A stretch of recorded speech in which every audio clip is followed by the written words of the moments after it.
श्री सद्गुरु महाराज की जय। श्री सद्गुरु महाराज की जय। नमो नमो सद्गुरु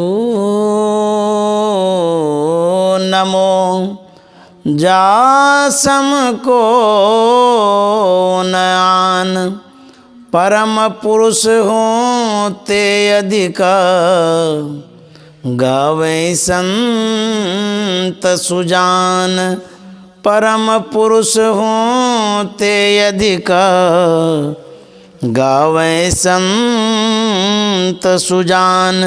श्री सद्गुरु महाराज की जय। प्रातः स्मरणीय अनंत श्री विभूषित परमाराध्य सद्गुरु महाराज गुरुदेव महर्षि संत सेवी परमहंस जी महाराज उपस्थित मायागंज के सत्संग प्रेमी महानुभावों, माता एवं बहनों, आप लोग YouTube से जुड़े हुए हैं तो पता लग जाता है कि मैं कहाँ हूँ, क्योंकि मैं उसमें समय स्थान सब दे देता हूँ। तो अभी जो हम लोग सत्संग करने आए हैं, हमारे जो रामाकांत मंडल बाबू हैं उनके आवास पर सत्संग कर रहे हैं। मायागंज स्थित आवास में हम लोग सत्संग कर रहे हैं।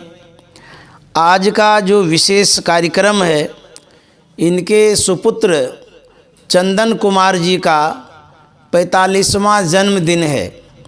मैं भी जन्मदिन मना करके ही लौटा हूँ सिल्लीगुड़ी से। वहाँ भी प्रकाश बाबू का जन्मदिन था और यहाँ चंदन बाबू का जन्मदिन है। तो मैं इस जन्मदिन पर शुभकामना व्यक्त करता हूँ, मंगल कामना व्यक्त करता हूँ।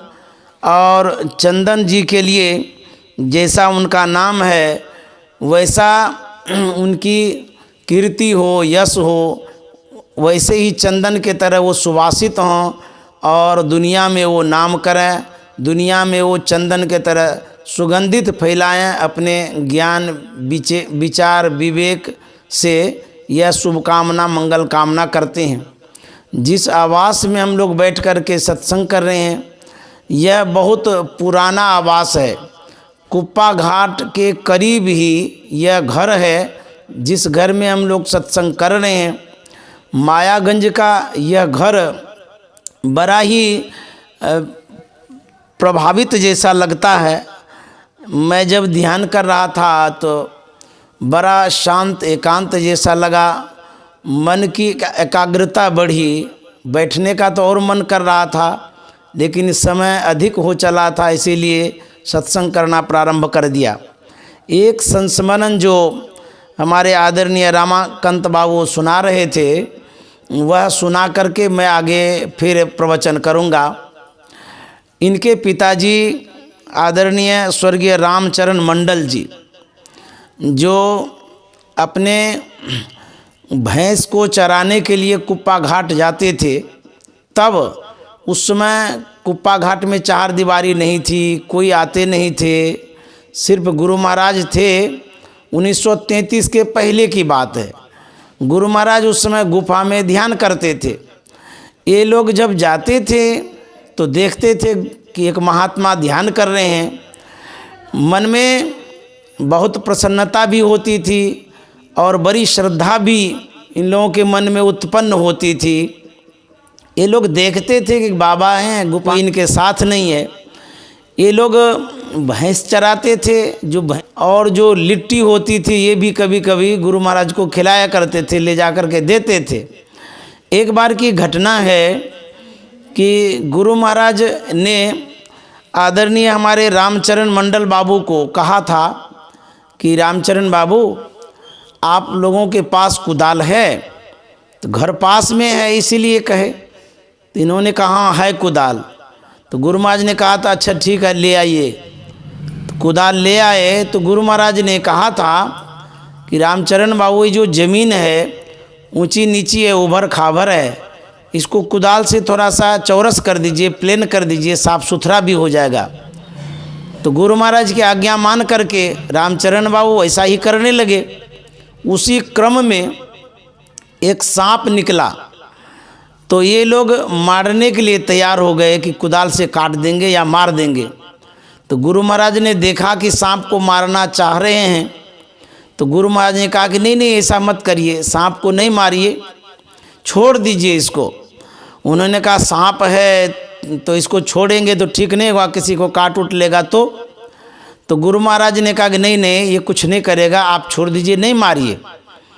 तो गुरु महाराज ने कहा था कि मैं सांप के साथ कितने दिनों तक गुफा में रहा, मुझे तो उसने कुछ नहीं कहा।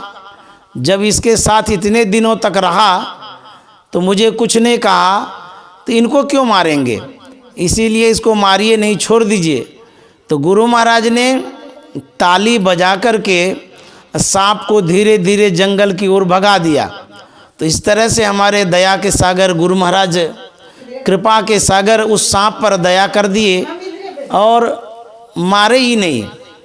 तो देखिए रामचरण बाबू, जिसने कि गुरु महाराज का सानिध्य पाया, भले ही भैंस चराते थे लेकिन संत का दर्शन कर पा रहे थे। संत के दर्शन से उनको एक सीख भी मिली और उन्होंने जो गुरु महाराज का सानिध्य पाया रामचरण बाबू ने, अब उसका प्रभाव देखिए, एक संत के संग का प्रभाव। उन्होंने देखा गुरु महाराज को, साधना कर रहे थे वो भी देखे, गुरु महाराज के विचार को देखे, गुरु महाराज के भाव को देखे, गुरु महाराज कितने दयालु थे उसको भी देखे। रामचरण बाबू ने बहुत प्रभाव पड़ा कि ऐसे संत हैं जो सांप को मारे नहीं। हम लोग घर में जब सांप देखते हैं तो मार भी देते हैं। जो हमारे रामचरण बाबू के सुपुत्र हैं रामाकांत मंडल बाबू, वो बता रहे थे कि बाबा कि मेरे घर में भी सांप आ गया था। गुरु महाराज के फोटो हो करके वो किनारे किनारे वो चला गया अटैची में, तो मेरे मन में हुआ सांप आया है तो इसको भगा दें, निकाल दें। तो अटैची में घुस गया तो किसी तरह से निकाल दिया। मारने का मन तो हो रहा था, लोग चाह रहे थे मारने के लिए, लेकिन इनको पिताजी ने जो बताया था गुरु महाराज की घटना कि गुरु महाराज ने सांप को मारा नहीं, भगा दिया, तो पिताजी की सीख ना याद थी जो बता गए थे। तो उसी कारण से ये भी हमारे रामाकांत बाबू सांप को मारे नहीं, भगा दिए। देखिए संत के सानिध्य से कितना कल्याण होता है, कितना उद्धार होता है। तो गुरु महाराज ने जो दिखाया, जो सिखाया, वो इनके पिताजी ने माना और सीखा। पुनः ये भी अपने जीवन में उनके विचारों को उतारे। आज मैं रामाकांत बाबू के घर पर सत्संग कर रहा हूँ, उनके पुत्र के जन्मदिन पर। इनका भी विचार मैं देखता हूँ, जब ये कुप्पा घाट जाते हैं, बराबर जाते हैं कि एकदम पास में है, तो इनकी जो धर्म पत्नी है ये भी जाती रहती हैं।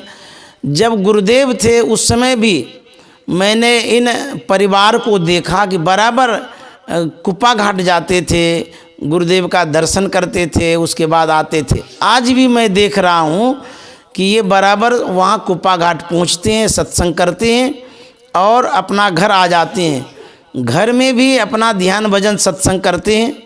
इनका जो जीवन है साधक वाला जीवन है और अच्छे सत्संगियों का जीवन है। तो ये दोनों दंपत्ति जो रहते हैं बड़े अच्छे ढंग से घर में रहते हैं और सत्संग भजन करते रहते हैं। बस यही एक काम है यहाँ पर, सत्संग और ध्यान। और हम लोगों को भी बीच बीच में घर पर बुला लेते हैं सत्संग के लिए। यह भी बड़ा सराहनीय कार्य ये करते हैं और अनुकरणीय काम है। ये बड़ा अच्छा लगता है यहाँ पर बैठ कर के और सत्संग करके। आज जो इनके पुत्र का जन्मदिन है, चंदन कुमार जी का 45वां जन्मदिन है, मैं गुरु महाराज से यही प्रार्थना करता हूँ ऐसा ही पुत्र हो सबके पास, जिनका पुत्र पिता के आज्ञा का पालन करे, माँ की आज्ञा का पालन करे, माता पिता की सेवा करे। ऐसा सुपुत्र जब होता है माँ और पिता को बड़ा सुकून मिलता है। खुश हो जाते हैं, प्रसन्न हो जाते हैं कि मैंने जन्म तो दिया, लेकिन हीरा को जन्म दिया, लाल को जन्म दिया, मेरी आज्ञा का पालन करता है।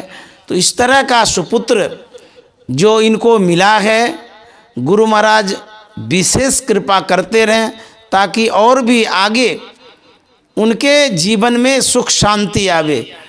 आप लोग इतिहासों को सुने होंगे या पढ़े होंगे, इतिहास में एक से एक पुत्र हुए हैं, एक से एक ज्ञानी पुत्र हुए हैं, एक से एक सेवक पुत्र हुए हैं। जैसे आप सुने होंगे श्रवण कुमार को, तो श्रवण कुमार कितने माता पिता की सेवा करते थे, जबकि उनके पिताजी और माताजी आँख से अंधे थे। श्रवण कुमार देखिए कैसी सेवा करते थे, कितनी सेवा करते थे। वो देखे कि हमारी जो माँ है अंधी है, पिताजी भी अंधे हैं, फिर भी उन्होंने ठाना कि मैं सेवा करूँगा। तो जो घटनाएं समाज में घटती हैं परिवार में कि माँ बाप को नहीं मानते हैं, उन पुत्रों को जरूर श्रवण कुमार की कथा को सुनना चाहिए कि अंधा और अंधी हैं, लेकिन उनके पुत्र कितने अच्छे कि वो सेवा कर रहे हैं, तीर्थों में ले जा रहे हैं, धामों में घुमा रहे हैं, जहाँ जहाँ जाते हैं वहाँ वहाँ वो ढोते रहते हैं। ऐसा पुत्र होना चाहिए श्रवण कुमार के जैसा। एक कहानी इसके साथ जुड़ी हुई है। जब श्रवण कुमार माता पिता को लेकर के तीर्थों में जा रहे थे, देखिए स्थान का भी प्रभाव पड़ता है। ये जो आपका घर है, रामाकांत बाबू का जो आवास है, सच में मंदिर जैसा ही है, क्योंकि यहाँ ध्यान सत्संग होता रहता है, शांत है, बड़ा प्रभाव पड़ता है मन पर, अच्छा छाप छोड़ता है, शांति भी लगती है मन में। इस घर में हमारे गुरुदेव महर्षि संत सेवी जी महाराज यहाँ आए थे, जिस जगह बैठ कर के मैं सत्संग कर रहा हूँ यहाँ पर। तो यह जो घर है जहाँ संतों का चरण भी पड़ा हुआ है, अब बराबर संत महात्मा आते ही रहते हैं, सत्संग कराते भी रहते हैं रामाकांत बाबू। तो श्रवण कुमार जो थे बड़े आज्ञाकारी थे, माता पिता के सेवक थे। तो जा रहे थे लेकर के, रास्ते में एक स्थान आया जहाँ पर उसके मन में विकृतियाँ आ गई, मन विपरीत हो गया, उचट गया मन सेवा करने से।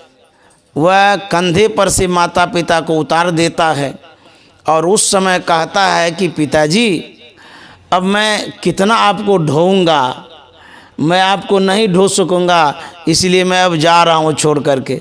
ढोते ढोते मैं थक गया हूँ और मैं यहाँ से दूसरी जगह चला जाऊँगा छोड़ करके। उनके माता पिता तो धर्मात्मा थे, महान आत्मा थे, वो जानते थे इस बात को कि श्रवण कुमार इस तरह से नहीं कह सकता है, इसमें कोई न कोई कारण है। वो कारण क्या था? जिस स्थान पर श्रवण कुमार उस समय था, उस स्थान का कुप्रभाव पड़ गया था। उनके माता पिता ने कहा कि बेटा ठीक है, तुम सेवा नहीं करना चाहते हो तो कोई बात नहीं है, थोड़ी और दूर जहाँ आबादी हो, जहाँ कुछ लोग हैं, वहाँ जा कर के हमें छोड़ो, क्योंकि इस जंगल में वीरान जगह में यदि छोड़ दोगे तो पता नहीं मेरी क्या दुर्दशा होगी। समूह में लोगों के बीच में यदि छोड़ोगे तो कोई न कोई दया बस खाना पीना तो दे देंगे, इसलिए यहाँ नहीं छोड़ो। इतना तो ज़रूर कर दो कि मुझे यहाँ से उठा करके दूसरी जगह छोड़ दो। तो श्रवण कुमार ने कहा अच्छा ठीक है, इतना तो कर लेंगे। पुनः वह कंधे पर उठाता है, उसके बाद माँ बाप को उस स्थान से दूसरे जगह ले जाता है। जब स्थानांतरण होता है, देखिए स्थान का प्रभाव पड़ता है। मैं ये कह रहा था, तो जिस स्थान पर आपके मन में दुख हो रहा है, कष्ट हो रहा है, बेचैनी हो रही है, आपका मन विपरीत हो रहा है, तो अवश्य आप स्थानांतरण करिए। स्थान का भी एक प्रभाव होता है। जब आप स्थानांतरण करते हैं, स्थान में जब बदलाव आता है तो मन में भी बदलाव आता है। स्थान प्रभाव डालता है। जब कुप्पा घाट जाते हैं तो मन जैसा होता है, जब आप अपने घर में आते हैं तो मन कैसा होता है, दोनों मिला के देख लीजिए। तो इसीलिए स्थानांतरण करने से एक अलग प्रभाव पड़ता है। तो श्रवण कुमार उठाता है, अपने माँ बाप को कंधे पर उठा करके डोली में ले जाता था। जा करके वह स्थान पर गया जहाँ पर और सब लोग थे। तो जैसे ही वो श्रवण कुमार उस जगह से आगे बढ़ता है जहाँ छोड़ने के लिए जाता है, वहाँ तक जाते जाते उनका मन पुनः पूर्ववत हो जाता है, यानी अच्छा हो जाता है। श्रवण कुमार ने डोली रखा और माँ बाप के चरणों को पकड़ करके कहता है कि पिताजी ये क्या हो गया, मुझसे ऐसी कैसी भूल हो गई, मैंने क्या कह दिया आपको, मुझे तो अपराध बोध हो रहा है, क्षमा कर दीजिए। अरे इतना दिन मैंने सेवा किया, आपको संभाला, देखा, सुना, और एक क्षण में मेरा मन कितना खराब हो गया, मैंने आपको कह दिया मैं नहीं ढोऊंगा। पिताजी गलती हो गई, माफ़ कर दीजिए मुझे। उनके पिताजी ने कहा कि बेटा ये तुम्हारी गलती नहीं है, उस स्थान के कारण ऐसा हुआ है, जिस स्थान में तुम थे वह स्थान ही खराब था, दूषित स्थान था और पवित्र जगह थी, इसीलिए तुम्हारे मन पर वैसा प्रभाव पड़ा और तुम जो यहाँ आ गए हो स्थानांतरण हो गया, इस स्थान में बदलाव आ गया, यह स्थान अच्छा है इसीलिए तुम्हारा मन अच्छा हो गया, तो ये स्थान का प्रभाव पड़ता है।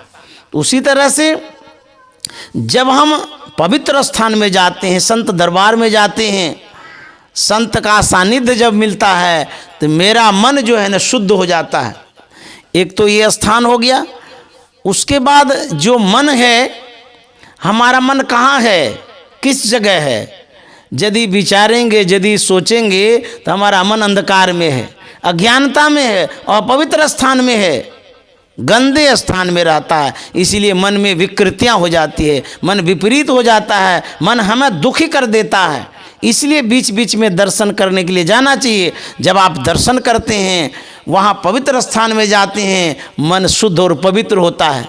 गुरु महाराज ने लिखा है, तन नब द्वार हो रामा, अति मलिन हो ठामा, तन नब द्वार हो रामा, अति मलिन हो ठामा, त्यागी चढ़ो दस में दुआरे, सुख पाओ रे भाई, त्यागी चढ़ो दस मैं दुआरे, सुख पाओ रे भाई, चलू चलू चलू भाई, धरु गुरु पद दाई, हो भाई दृढ़ अनुरागी, भ्रम त्यागी हो भाई। यदि मन विपरीत हो जाए, मन यदि आपको कष्ट देने लगे, मन में बेचैनी हो, अशांति हो, तो कहाँ जाना चाहिए?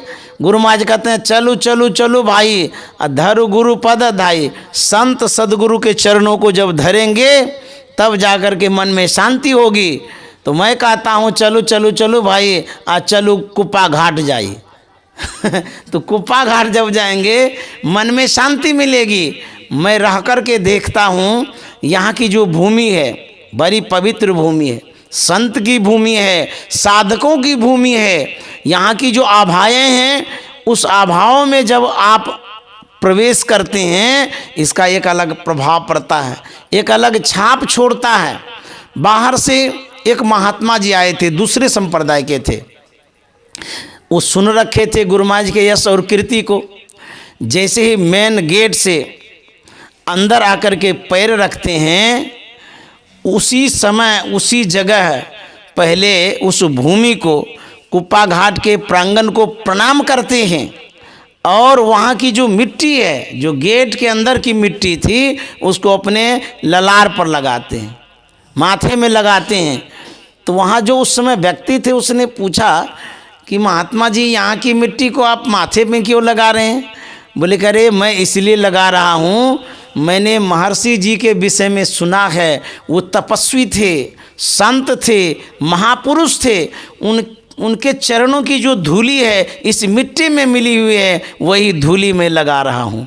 मेरा सौभाग्य है जो मैं इस भूमि को अपने माथे पर लगा रहा हूँ। फिर वो आगे गए, दर्शन प्रसन किए, पूरी परिक्रमा किए कुप्पा घाट की। दूसरे संप्रदाय के थे, फिर भी उनके अंदर में ऐसी श्रद्धा थी। वो जब जाने लगे थे तो वहाँ की थोड़ी सी मिट्टी अपने पास रख लिए थे।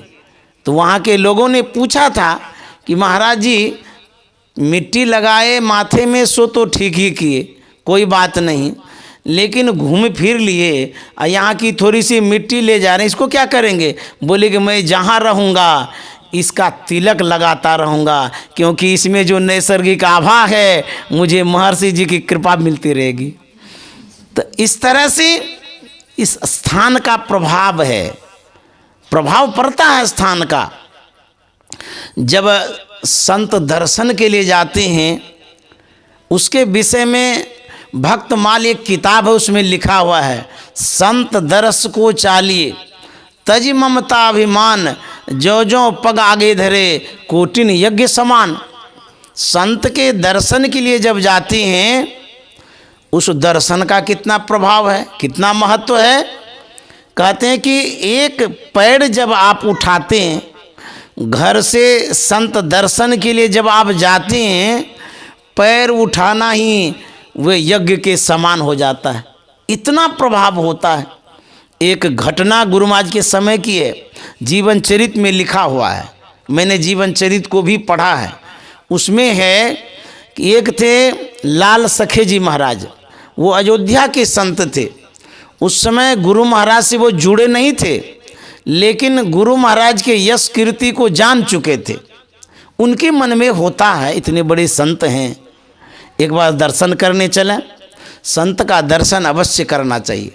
और जो नज़दीक में हैं, हमारे देखिए रामाकांत बाबू तो जाते ही रहते हैं, इनके परिवार से भी जाते रहते हैं और बराबर जाते हैं। तो सौभाग्य है कि कुप्पा घाट के करीब में मायागंज में इन लोगों का घर है, आवास है।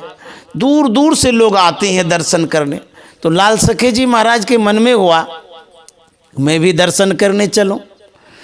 जब उन्होंने पढ़ा था कि संत दर्शन का इतना फल होता है, तो बड़ी श्रद्धा हुई थी। वो ट्रेन से आ रहे थे, रात्रि का समय था। जिस ट्रेन से वो भागलपुर आ रहे थे, उसी ट्रेन में कुछ घटनाएं घटती है। जहाँ वो बैठे थे अपने सीट पर, उसके अपोजिट में पास में ही कुछ दंपत्ति थे परिवार के साथ। घनघोर रात्रि थी उस समय, ट्रेन में भी अंधेरा छा गया था। कुछ असामाजिक तत्व, बदमाश लोग आ गया और वह छीनछोड़ करने लगा। तो लाल सखे जी महाराज ने देखा ये जो दंपत्ति है, इनकी तो कोई गलती है नहीं और ये बदमाश लोग छीनछोड़ कर रहे हैं। साधु स्वभाव होने के कारण उन्होंने कहा कि भाई आप इसको इस तरह से क्यों छीनछोड़ करते हैं, इसके साथ बदतमीजी क्यों कर रहे हैं, इसने क्या किया है? तो बदमाश लोग थे, उसका दिमाग तो चढ़ा हुआ था। सबों ने कहा इस परिवार को तो अभी छोड़ दो, ये जो महात्मा बोल रहा है ना, पहले इसी को हम फेंक देते हैं यहाँ से, इसी को ख़त्म कर देते हैं, न रहेगी बाँस न बाजेगी बाँसुरी। सब कोई पकड़ लिया उसको। देखिए स्पीड में ट्रेन है, ट्रेन चलती जा रही है। वो बदमाश क्या करता है, लाल सखे जी महाराज को पकड़ लिया, उठा करके दरवाजे से फेंक दिया। अब देखिए उस स्पीड ट्रेन में किसी को फेंकेगा तो उसकी क्या दुर्दशा होगी, कल्पना कर सकते हैं। जानते हैं जैसे उसको फेंका गया, वो तो संत दर्शन के लिए आ रहे थे, जैसे ही फेंका वहाँ हो गया पुआल, उसी पुआल पर वो गिर गए। बाल बाका भी नहीं हुआ उसका। आहट हुई, गार्ड को पता चला कि कोई घटना घट गई है। वो गाड़ी को रोकता है, वो घटना स्थल पर आता है सबको देखने के लिए कि देखते हैं पुआल पर पड़ा हुआ आदमी है। पूछते हैं क्या हुआ? लाल सखे जी महाराज का था मुझे तो कुछ नहीं हुआ, लेकिन फलाने बोगी में देखिए घटना घट रही है, वहाँ बदमाश है, छीनछोड़ कर रहा है, वहाँ जा कर के देखिए। तो वो लोग गए उधर, ये अपने डिब्बा में आ गए। उसके बाद सवेरे वो यहाँ पर भागलपुर उतरते हैं, उसके बाद कुप्पा घाट आते हैं। जिस समय कुप्पा घाट में प्रवेश वो कर रहे थे, मेन जो गेट है उसके बाद प्रवेश कर रहे थे, गुरु महाराज का संयोग से प्रवचन चल रहा था। जैसे ये पैर रखते हैं उसी समय गुरु महाराज क्या कहते हैं, जाको राखे साइया मार सके न कोई, बाल न बाका कर सके जो जगवेरी होए। एकाएक इनके मन में होता है घटनाएं तो कहीं घटी, वहाँ तो महर्षि जी गए नहीं, लेकिन जैसे ही हम पैर रखे ये तो हमारी घटना की बात जोड़ दिए, इनको कैसे पता चल गया। ये जाते हैं गुरु महाराज के पास और पूछते हैं कि महाराज मैं एक बात जानना चाहता हूँ। बोले क्या? मैं जानना ये चाहता हूँ कि मैंने भक्तमाल में पढ़ा है कि संत दरस को चालिए तज ममता अभिमान, जो जो पग आगे धीरे कोटिन यज्ञ समान। संत दर्शन का इतना फल लिखा हुआ है कि जैसे जैसे पैर बढ़ाते हैं कोटिन यज्ञ समान, यज्ञ के समान फल मिलता है। तो मैं जानना ये चाह रहा हूँ कि मैं भी तो संत दर्शन के लिए आ रहा था, आपके दर्शन के लिए आ रहा था, लेकिन जो भक्तमाल में बातें लिखी है उसमें जो घटनाएं घटी उसमें कोई तारतम्य नहीं है, मेल तो है नहीं। घटनाएं घट गई और संत दर्शन के लिए हम आ रहे थे, उसका क्या फल हुआ? तो गुरु महाराज ने पूछा कि हुआ क्या, सो तो बताइए। लाल सखे जी महाराज ने कहा कि महाराज मैं जब आ रहा था रात्रि में हमको बदमाश लोग इस तरह से उठा करके बाहर फेंक दिया और मैं संत दर्शन के लिए आ रहा था, मैं तो जान से ही जा रहा था। ये क्या संत दर्शन का फल हुआ? मुझे बदमाश लोग उठा करके फेंक दिए। तो गुरु महाराज ने कहा जिस समय बदमाश लोग आपको उठा रहे थे उस समय आप क्या सोच रहे थे? लाल सखे जी महाराज ने कहा उस समय मेरे मन में यही हो रहा था, संत दर्शन का फल तो लिखा हुआ है बहुत है, उसकी विशेषता महत्ता बहुत मैंने पढ़ा है सुना भी है, लेकिन मैं संत दर्शन के लिए तो जरूर जा रहा था, लेकिन अब तो हम जान से ही जा रहे हैं, अब तो हम मर ही जाएंगे, अब तो बचेंगे नहीं, अब तो हम गए काम से, संत का दर्शन तो हुआ ही नहीं है, अब फल की बात क्या हम सुनेंगे। गुरु महाराज ने कहा आप जो सोच रहे थे संत दर्शन का यही फल है कि दर्शन मिला नहीं, अब बीचे में जान से जा रहे हैं। तो सुनिए, संत दर्शन के लिए जो आप आ रहे थे उसका यही फल आपको मिला। आपको फेंक जरूर दिया गया लेकिन वहाँ पुआल हो गया और आप बाल बाल बच गए। यदि आप संत दर्शन के लिए नहीं आते तो जरूर आप जान को गंवाते, जान से चले जाते। संत दर्शन के लिए आ रहे थे इसीलिए आप बाल बाल बच गए। वहाँ जो पुआल था वो पुआल संत दर्शन के फल का था, नहीं तो पोल में टकरा जाते, पत्थर पर गिर जाते, गाछ में टकरा जाते उतनी स्पीड में। अब कल्पना करिए कि स्पीड में ट्रेन है, जितनी स्पीड में ट्रेन है और उतनी स्पीड में वो फेंक रहे हैं। क्या चोर बदमाश ये जान रहा था इसको जैसे ही फेंकेंगे वहाँ पुआल पड़ जाएगा? उसको क्या पता, किसी को पता नहीं था। लेकिन गुरु महाराज ने देखा जितनी स्पीड में ट्रेन है और जितनी स्पीड में ये फेंक रहे हैं, ठीक फेंकते ही मैं पुआल तैयार कर दूंगा, और पुआल वहाँ हो गया, वो पुआल पर गिर गए। तो ये संत दर्शन का फल होता है, स्थान का प्रभाव होता है, दर्शन का भी प्रभाव होता है। संत दर्श जिमि पातक टड़ई, जब संत का दर्शन करते हैं तो पाप टल जाता है। आप आँख से जो देखते हैं यह भी सत्संग है, कान से जो सुनते हैं ये भी सत्संग है, पैर से चल के जो जाते हैं वो भी सत्संग है। पैर से जाते हैं जितना जाते हैं उतना सत्संग होता है, आँख से जो संत का दर्शन करते हैं जितना देखते हैं उतना सत्संग होता है, कान से जो श्रवण करते हैं जितना सुनते हैं उतना सत्संग होता है। सत्संग ही सत्संग है। तो कहते हैं आँख से जब दर्शन करते हैं उस दर्शन में कृपा भी होती है, आशीर्वाद मिलता है, हमारे मन में परिवर्तन होता है। जैसे मान लिया जाए केदारनाथ धाम जाना चाहते हैं, आप यहाँ से कदम उठाते हैं, पैर उठाते हैं चलने का, वह पैर धन्य है जिस पैर से चल कर के आप केदारनाथ धाम जाएंगे। वह पैर धन्य है जिस पैर से चल कर के आप कुप्पा घाट जाएंगे। पैर नहीं होगा तो कहाँ से जाएंगे? तो पैर के कारण तो आप जा रहे, पैर भी धन्य हो जाता है, समझ गए। तो जैसे पैर उठाते हैं ये फल मिलता है, यज्ञ का फल मिलता है पैर उठाने से।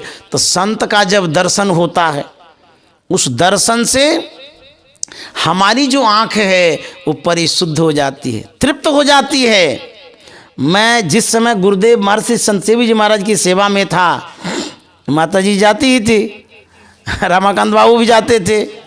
ये लोग देखते होंगे कि मैं ग्रिल के अंदर में रहता था, ग्रिल लगा के रहता था, घुसने नहीं देता था।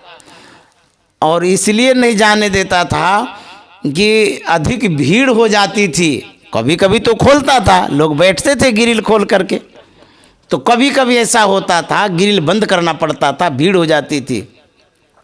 मैं देखता था लोगों को गुरुदेव के तरफ देखते रहते हैं। मैं कहता था चले जाइए ना, हो गया ना दर्शन पर्सन, कितना खड़ा रहेंगे, दूसरे लोग भी तो आएंगे। तो कोई कहा करते थे आप हमको क्यों कहते हैं जाने के लिए, आप तो हर वक्त देखते रहते हैं हुजूर को, हम आए हैं कितना दूर से, थोड़ा सा देखने तो दीजिए।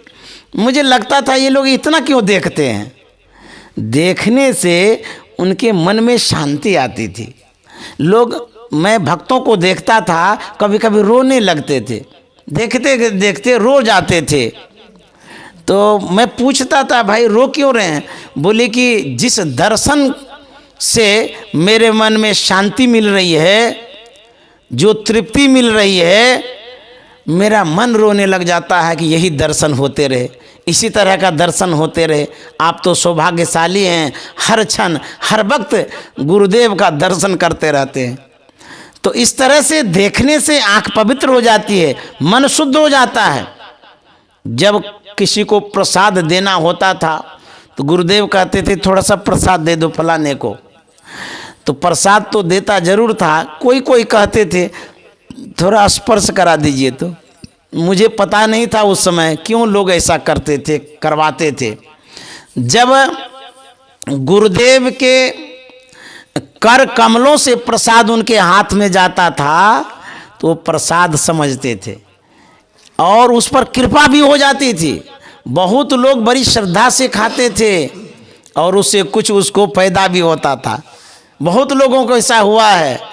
तो संत के स्पर्श से जो वस्तुएं उनके हाथ से स्पर्श होती थी उनमें एक आभाएं प्रवेश तो करती थी, कृपा भी उसमें हो जाती थी। तो संत के हाथ में वह गुण होता है, उनका हाथ भी शुद्ध पवित्र होता है। उससे प्रसाद जो पाते थे उनको भी बहुत सुख शांति मिलती थी खा करके। गुरुदेव का जब दर्शन करते थे गुरुदेव भी देखते थे।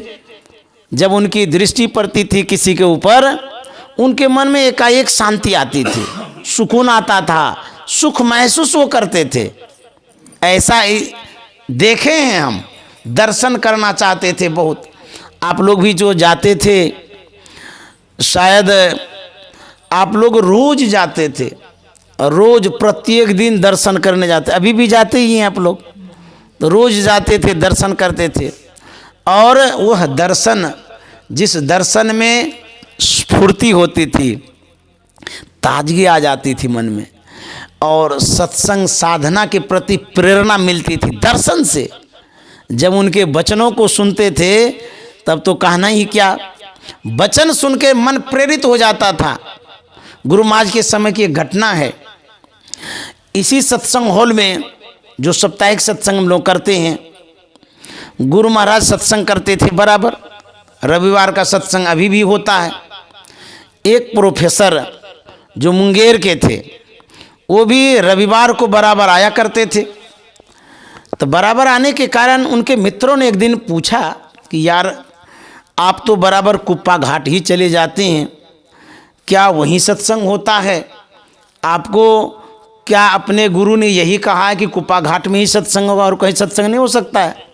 प्रोफेसर ने कहा कि नहीं मित्र, ऐसी बात नहीं है, हमारे गुरु महाराज ने तो कहा जहाँ रहो सत्संग करो, इसीलिए मैं यहाँ तो सत्संग करता हूँ, वहाँ भी चला जाता हूँ। तो बोले वहाँ क्यों जाते हैं?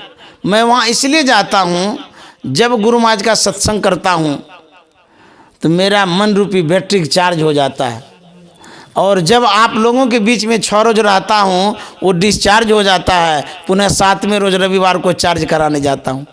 तो जब सत्संग करते हैं तो मन में ऊर्जा होती है, शक्ति आती है, मन प्रेरित होता है, मन विकसित होता है, मन अंतर्गमन होता है, विषय से विमुख होता है। तो सत्संग करने का ये प्रभाव है। तो जब आप सत्संग बराबर करते हैं तो बराबर मन में प्रेरणा होती है, तो ध्यान सत्संग के प्रति जागृति होती है, हम आगे बढ़ते हैं। रामकृष्ण परमहंस ने कहा है कि जब गांव देहात के लोग खुरपी कचिया कुदाल पिटाने के लिए जाते हैं तो वो जो पीटने वाला कमार होता है वो भाथी चलाता है। अभी तो नहीं है, पहले ऐसा होता था, हवा देते रहता था, कोयले की आग होती थी, उसमें भाथी चलाता था तो अग्नि प्रज्वलित हो जाती थी, और तब उसमें खुरपी कचिया कुदाल को गर्म करते तब पीटते थे, धार बनाते थे। तो रामकृष्ण परमहंस का कहना है कि जिस तरह से हवा देते रहने से अग्नि धधकती रहती है, प्रज्वलित होती रहती है, ठीक उसी तरह से सत्संग करते रहने से मन प्रज्वलित होते रहता है। मन जो है ना विशेष ऊर्जावान होता है, साधना की ओर रहता है, अध्यात्म में विशेष प्रवेश करता है। इसीलिए बराबर सत्संग करना चाहिए। सत्संग से लागी रहो रे भाई, तेरी बिगड़ी बात बन जाई। भले ही किसी न किसी कारण से हम लोग सत्संग कराते हैं, जैसे आज हम लोग करा रहे हैं, चंदन बाबू का जन्मदिन है, यह एक निमित्त है, यह एक कारण है। लेकिन माता जी तो बोल रही थी कि वो तो जन्मदिन है ये है, लेकिन मेरे मन में हो रहा था कि नया साल है, इसमें भी सत्संग हो जाएगा तो अच्छा रहेगा। तो दोनों हो गया। 2022 का ये प्रारंभ महीना जनवरी है और आज 6 तारीख है, तो उसमें सत्संग कर रहे हैं। तो एक नया साल का भी हो गया और नई उमंग, नई उत्साह भी आ गई सत्संग से। बच्चे का जन्मदिन भी है। कोई भी निमित्त हो, कोई भी कारण हो, यदि आप सत्संग करते हैं आपको लाभ ही लाभ मिलता है, फायदा होता है। सत्संग जब करते हैं तो गोस्वामी जी ने कहा है, मज्जन फल देखिए तत्काला, काक होई पिक बकऊ मराला। इसका तत्काल फल मिलता है। क्या फल मिलता है? कहते हैं कौवा कोयल हो जाता है, अब बगला हंस हो जाता है। कोई भी कहेगा हम इतने पुराने सत्संगी हैं, आज के नहीं हैं, बहुत वर्षों के हैं, कभी तो कौवा को कोयल होते देखे नहीं हैं, अब बगला को हंस देखे ही नहीं है, ये क्या बात हो गई। लेकिन कहने का मतलब ये है जो कटुवादी हैं वो मृदुभाषी हो जाते हैं, और जो हिंसक प्राणी है उसकी प्रवृत्ति बदल जाती है और वो अहिंसक हो जाते हैं। मानव में बदलाव आता है, ये तो उदाहरण है। मानव की जो प्रवृत्तियां हैं वो बदल जाती हैं, विचार बदल जाता है, स्वभाव बदल जाता है, संस्कार बदल जाता है, बदलाव आता है। काक होई पिक बको मराला, इसका मतलब है जो काक वृत्ति के हैं, कटुवादी हैं, वो मृदुभाषी हो जाएंगे। जो हिंसक प्राणी हैं वो अहिंसक हो जाएंगे। ये बदलाव आता है सत्संग में। तो कबीर साहब ने क्या कहा है? करो सत्संग भरम घर टूटे, करो सत्संग भरम घर टूटे, भरम घर टूटे, भरम घर टूटे, भरम घर टूटे, भरम घर टूटे, करो सत्संग भरम घर टूटे। कोई कहेंगे ये भरम घर टूटेगा, ये भरम घर क्या है? जो नहीं जानते वो कह सकते हैं ये भरमगढ़ क्या है, ये टूटेगा सत्संग से। गढ़ तो किला को कहते हैं। वह गढ़ जो किला राजा लोग बनाया करते थे, अभेद्य किला, जिसमें दुश्मन प्रवेश न कर सके, ऐसी किला होती थी। और ये भरम की कौन सी किला है? भरम कहते हैं अज्ञानता को, अंधकार को। हम लोग आंख बंद करते हैं, अंधकार मालूम होता है, यही भरम है। भ्रम का गढ़ है हमारे अंदर में, अज्ञानता का गढ़ हो गया है। ऐसी किला, अभेद्य किला, जिसको भेदना बड़ा मुश्किल है, तोड़ना बड़ा मुश्किल है। कितनी मोटी किला है। उपनिषद में लिखा हुआ, यदि शैल समंग पापंग विस्तीर्णम बहुयोजनम विद्यते ध्यान योगेन नान्यो भेद कदाचनम। पहाड़ के समान कई योजन तक फैला हुआ हो, मोटी सी दीवार है, उसको तो तोड़ नहीं सकते हैं। कहीं कई योजन तक मोटी दीवार हो तो कि बाप रे बाप, कई योजन तक दीवार होगी तो छेनिए टूट जाएगी, हम तोड़ कैसे सकेंगे। तो कहते हैं कि ऐसी ये दीवार अंदर में है अंधकार की, इसको तोड़ना बड़ा मुश्किल है। अभेद्य किला है, लेकिन मुश्किल ही नहीं है, सुगम और सरल भी है। कैसे? जब सत्संग करेंगे तो। इसीलिए कबीर साहब ने कहा, करु सत्संग भरम ग्रह टूटे, करु सत्संग भरम ग्रह टूटे, बिनु सत्संग किए दुख पावे, बिनु सत्संग किए दुख पावे, पकड़ी पकड़ी जम लूटे भरम ग्रह टूटे। जो सत्संग नहीं करेंगे कहते जमराज लूटेगा, कूटेगा। भूले मन को समझा लीजिए, सत्संग के बीच में आए के जी अब की बेर नहीं चूकना, 84 में जाए के जी। यदि आप भूल गए हैं तो सत्संग में आकर के मन को समझा लीजिए, और यदि मन को नहीं समझाएंगे तो मन कहाँ ले जाएगा? गड्ढा में, 84 लाख योनि में, दुख में, कष्ट में, आवागमन में पड़ा देगा। जो बच्चा नहीं समझता है तो कहते हैं कि अच्छे मास्टर के पास भेज दीजिए, वहाँ समझ जाएंगे। तो जो अच्छे शिक्षक होते हैं वो अच्छा से समझाते हैं, पढ़ाते हैं, सीखता है। उसी तरह से इस मन को समझाने वाला अच्छा शिक्षक कौन है? अच्छा शिक्षक संत है। संत सदगुरु के पास यदि ले जाते हैं, वो समझाते हैं तो समझ जाता है। एक व्यक्ति कटिहार से आया, कुप्पा घाट उस समय आया था जिस समय ये पुल नहीं बना था। वो पानी वाला जो जहाज होता था वो नाव चलती रहती थी, उस समय नाव से पार होना होता था। तो कुप्पा घाट आया, सत्संगी था, बड़ा श्रद्धावान। वो कुप्पा घाट में यथास्थान पर स्नान करता है और स्वच्छ कपड़े को धारण करता है बड़े शौक से। उस समय परमाराध्य अपने निवास में थे, गुरु महाराज। मन में होता है कि गुरु निवास में जाकर के ध्यान करेंगे, स्नान के तुरंत बाद ध्यान करना चाहिए, ऐसा दीक्षार्थियों को बताया जाता है। उस समय शरीर शुद्ध रहता है, मन शीतल हो जाता है, और स्वच्छ शरीर से जब साधना करते हैं मन में शांति आती है, अच्छा लगता है। तो वह व्यक्ति जाता है गुरु निवास में, जो पुराना गुरु निवास था उस समय। वह अपने शरीर को जो वस्त्र पहने थे, कुछ भाग जो रहता है धोती वगैरह का, उसको लपेट लेता है, ओढ़ लेता है। वह अपने शरीर को ढक लिया कपड़े से और आंख बंद करके गुरु निवास में बैठ गया ध्यान करने। ध्यान तो कर ही रहा था, लेकिन मने मन वो प्रार्थना कर रहा था, गुरु महाराज से कह रहा था। क्या कह रहा था? देखिए, बैठे हैं ध्यान में, ध्यान में अब जब करना चाहिए तो वो क्या मने मन कह रहे थे कि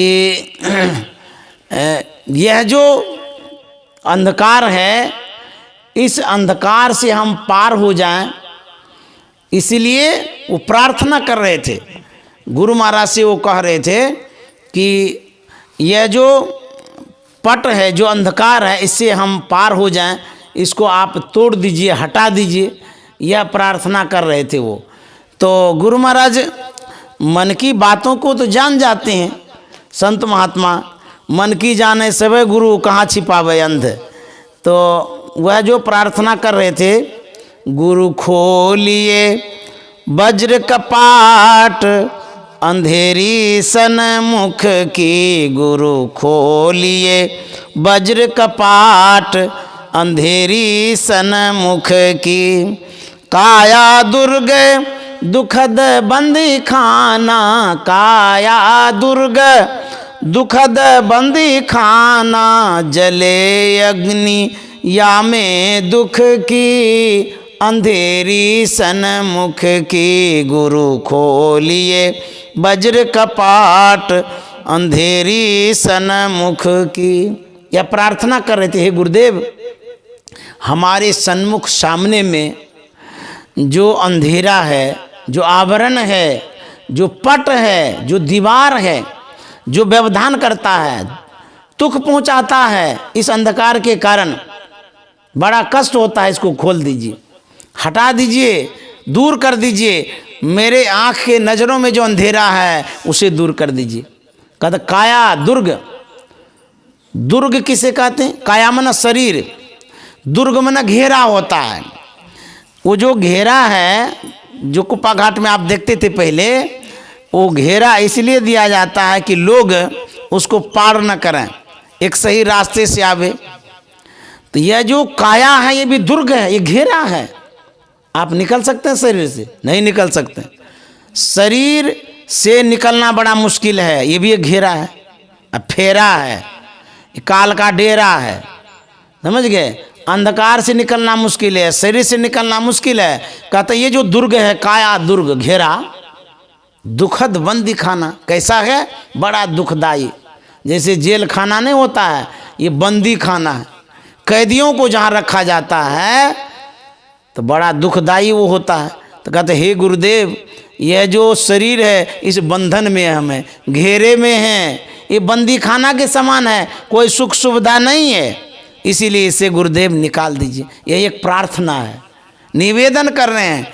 वो तो गा ही रहे थे मने मन, आवाज़ नहीं दे रहे थे, लेकिन गुरु महाराज जान गए।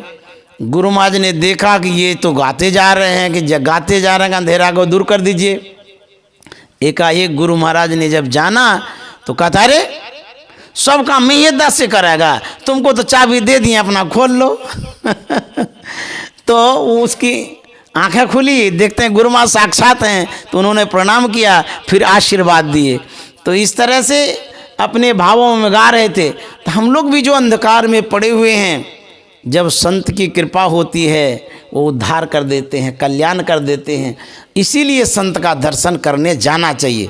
भले वो ना रहे स्थूल शरीर में, लेकिन सूक्ष्म रूप में वो रहते हैं।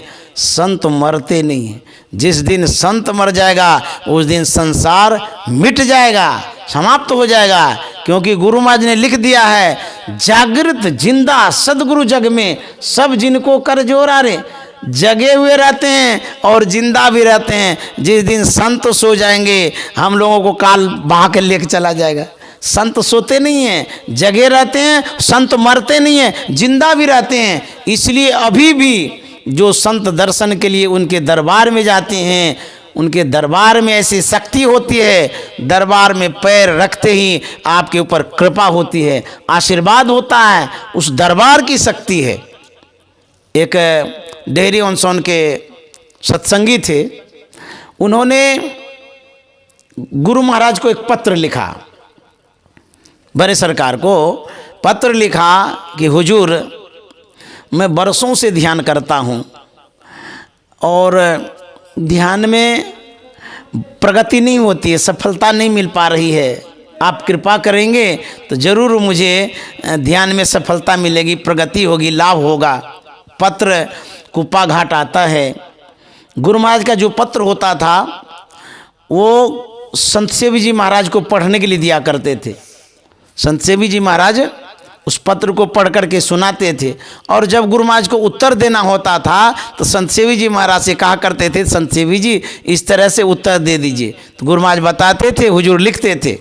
वह पत्र जब आया तो गुरु महाराज ने कहा पढ़ने के लिए, तो हुजूर ने पढ़ा।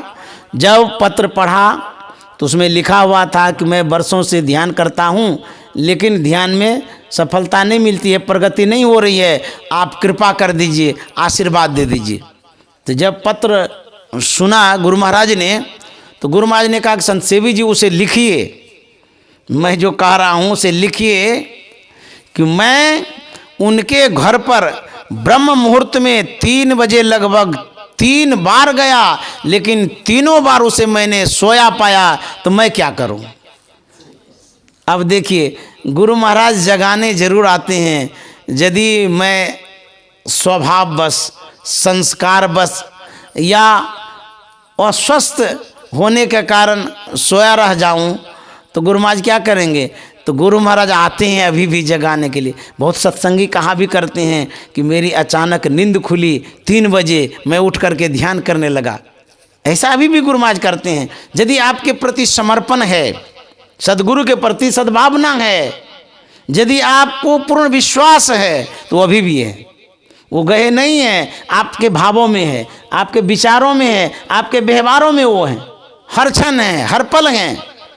गुरु महाराज ने कहा है, हर क्षण गुरुमन जौ में ही रहे हो, निश्चय निर्वाण होए संत सब कहे हो। एक छोटी सी कथा कह के मैं विराम दूंगा, क्योंकि मैं 12 को भी पार कर गया। इस समय सत्संग तो नहीं करता हूँ, लेकिन अब रामाकांत बाबू की श्रद्धा और माता जी की श्रद्धा के कारण मैं इस समय सत्संग कर रहा हूँ। कोई बात नहीं है, सत्संग का कोई समय तो है नहीं। सुबह करिए, दोपहर में करिए, शाम में करिए, रात में करिए, 12 बजे रात में करिए, करते रहिए, एकदम करिए। जब करना हो करते रहिए। 12 बजे रात में यदि नहीं करिएगा, कहीं उसके पहले शरीर छूट गया तो सत्संग छूट जाएगा। इसीलिए छोड़ना नहीं है। जब जब आप कर सकते हैं, सक्षम हैं, तो रातों में कर लीजिए। जिसको नींद नहीं आती है ना, खूब करिए सत्संग। जब करते रहिए, सत्संग करते रहिए, पढ़ते रहिए। अब नींद नहीं आती तो क्या करेंगे? ये मत सोचिए कि रात है तो कैसे सत्संग करेंगे, करते ही रहिए। आजकल तो मोबाइल पर तो एक कथा का के मैं समाप्त करूंगा। एक गुरुजी थे, उनके पास चेला था। महात्मा जी कहीं जा रहे थे, नदी पार करनी थी। नदी में गुरुजी प्रवेश करते हैं, चेलाराम भी पीछे से प्रवेश कर गया। नदी में धाराएं तेज थी। उन धाराओं में गुरुजी जब पैर रखते हैं तो डगमगाने लगे। तो गुरुजी ने कहा कि चेलाराम मेरी बाह को पकड़ो, नहीं तो इस पानी में बह जाऊंगा। चेलाराम सुन तो लिया, लेकिन कुछ भी नहीं पकड़ा। फिर आगे बढ़ते जा रहे थे, फिर डगमगाने ले, बोले चेलाराम मेरी बाह को पकड़ो, नहीं तो मैं इस धाराओं में बह जाऊंगा। फिर भी चेलाराम कुछ नहीं किया, आगे बढ़ते जा रहे हैं। चेला पीछे पीछे जा रहा है। तीसरी बार कहता है कि अरे पकड़ता नहीं, पकड़ो न रे, डगमगा रहा है पैर, तीव्र धारा है, बह जाऊंगा। तो फिर भी नहीं पकड़ा। गुरुजी को गुस्सा आ गया। चेलवागा बाँह पकड़ लिया, घिंचते घिंचते घिंचते सूखे जमीन में जाके पटक दिया। बोले बेवकूफ़ कहीं का, न तुम कुछ बोलता है न कुछ करता है, क्या हो गया तुमको? हमको क्या नहीं पकड़ता है, हम डूब जाते तो? चेलवा ने कहा गुरुदेव मेरी बाँह में वो कहाँ से शक्ति जो मैं आपके बाँह को पकड़ कर पार कर सकूं? मुझे तो विश्वास है, ये तो छोटी छोटी नदियां हैं, आप तो भवसागर से पार करते हैं, आप न डूबेंगे न डूबने देंगे, इसलिए मैंने आपको पकड़ा ही नहीं। श्री सद्गुरु महाराज की जय। तो मैं बहुत बहुत धन्यवाद देना चाहूँगा। और हमारे जो चंदन बाबू हैं, जिनका जन्मदिन है, हैप्पी बर्थडे। आप जहाँ हैं वहीं से स्वीकार करिए मेरा हैप्पी बर्थडे। आपका हैप्पी बर्थडे है, लेकिन शुभकामना है, मंगल कामना है। आप जहाँ हैं वहीं खूब सुख से रहिए, शांति से रहिए और खूब आगे बढ़िए। और यहाँ जो हमारे रामाकांत बाबू हैं, आपके पिताजी, उनके लिए भी शुभकामना, मंगल कामना है। माता जी तो ध्यानी है, ये हैं, ध्यान करती ही रहती हैं। और इन्होंने सत्संग कराया नए साल का और जन्मदिन का 2 बार शुभकामना, 2 बार हैप्पी बर्थडे। श्री सद्गुरु महाराज की जय।